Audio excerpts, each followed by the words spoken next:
Alcoholics Anonymous, they say the only thing that needs to change is everything, which is a huge part of recovery too, recognizing that we need to contribute in all areas of life. Here is Jay and Lori Pyatt from The Couple Cure with this week's question. How serious do I need to be about my recovery? My first response to that is anytime we try to make a change, life will ask, how serious are you? For example, back in 2005, Lori and I started on the South Beach diet because I needed to lose some weight.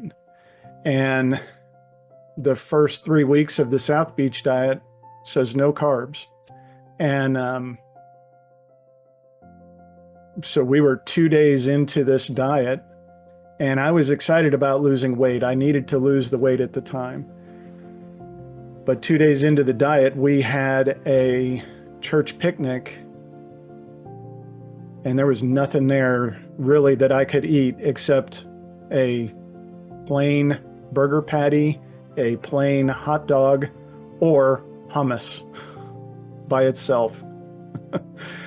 And I was so upset. It really came very close to throwing me off the diet. And of course I could have said, well, you know what? I'm going to start the day after the picnic. But that is exactly the problem, especially when it comes to recovery. The best time to quit my addiction, the best time to quit using porn, the best time to stop is right now. Is it a good time? Probably not, but it is the best time to stop because you're going to face all the same challenges, whether it's today or tomorrow or the day after you get caught by your wife, by your boss, by your church administrator, whoever it might be, that makes it even worse than it is right in this moment.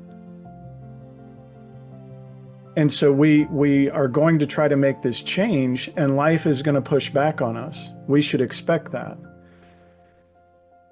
And so how serious I need to be about my recovery is recognizing I'm not going to be able to schedule the meetings when I want to. I'm not going to be able to have all of the things in my life that I used to have necessarily. I mean, when my recovery started, I had a smartphone, and now I don't. Not for any other reason than it's too much of a trigger for me to have in my life. And so when you start into recovery, things will push back. This can happen for the betrayed spouse too. She's going to want to start healing, and something is going to push back. Someone at church is going to say, what's the big deal? They're going to try to take away your very legitimate hurt over this. Someone at work is going to be like, my husband does that all the time. I don't care. And again, take away your legitimate hurt. And so life's going to ask, how serious are you? Are you going to follow through on this? If you want to hold healthy boundaries, your children might ask you, why is dad sleeping in the basement? Why is dad sleeping at grandma's house? That's part of the process.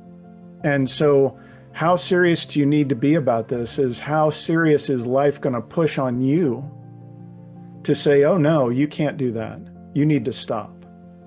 Because one of the things about family dynamics is family dynamics want to stay in status quo.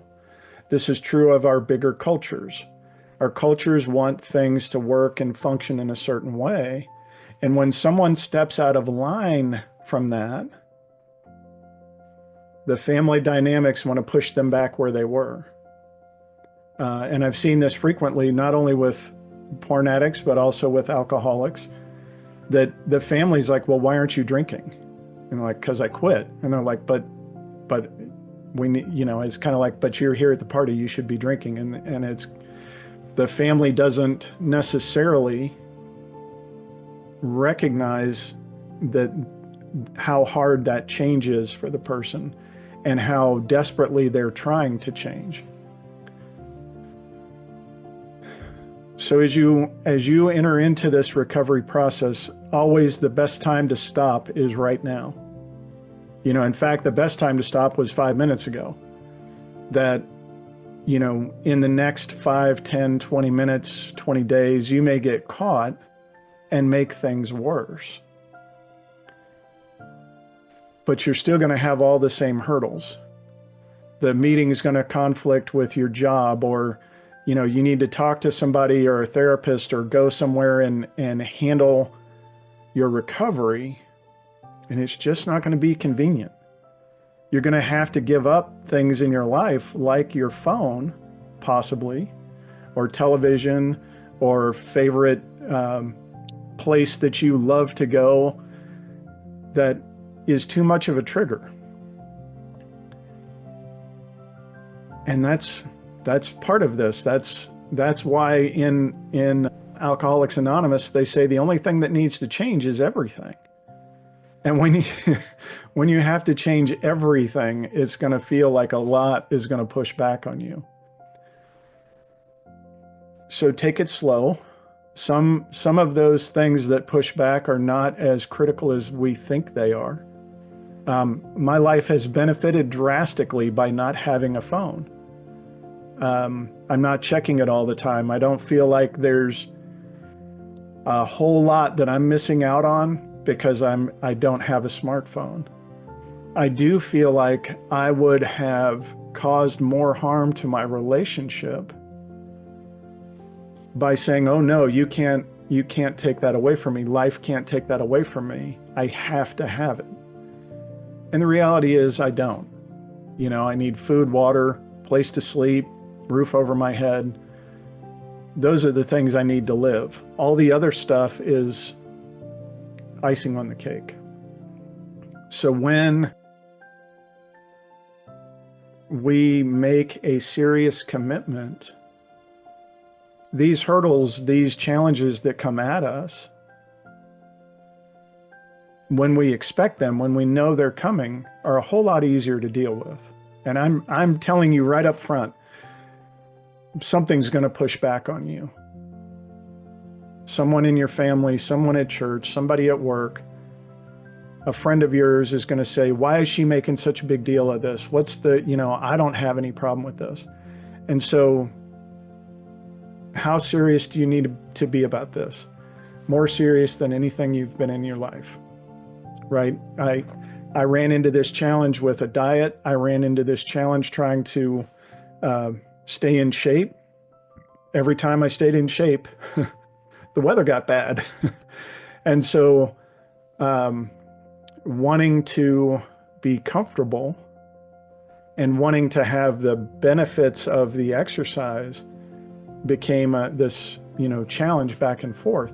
And the same is true of recovery, wanting to be recovered, wanting to be healthy, wanting to be away from my addiction. My recovery had other things pushing back on it, like stress, financial issues, and other challenges that if I hadn't seen, and frankly, many times if Lori hadn't seen